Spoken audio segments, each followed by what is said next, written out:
አመላቸው ልዩ ባህላቸው ሌላ በተስፋ ነው እንጂ የምንኖረው በዋስትና የምንኖረው እድሜ የለም። በሰላም ካመሸን በሰላም ያሳደረናል፣ ተስፋ ነው። አሳድሮን ፈጅር ላይ ከሰገድን በሰላም ያውለናል፣ ተስፋ ነው። ግን ምን ዋስትና አለን? የለም ማለት። ስለዚህ ነገኑ መልስ ሰጣለሁ አትበላቸው። ትምህርት አላህ ቢሻ እንጂ ፈቅዶልህ ከሆነ ነገ አይደለም ከ10 ዓመት በኋላ ብለህ እቅድ ብታወጣ ይቻላል። ሰው የ5 ዓመት የ10 ዓመት የ50 ዓመት ብሎ እቅድ ያውጣ መኖሩን ባያውቅም። ግን በምንድነው ቀይድ የሚያደርገው የሚያጥረው?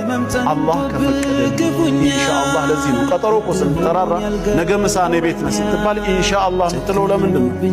ከዚህ ሰዓት በኋላ ያለው የአላህ ነው የኔ አይደለም። የኔ የሚባለው የኖርኩት ያለፈው ፓስቱ ነው፣ አንዴ ኖሬዋለሁ።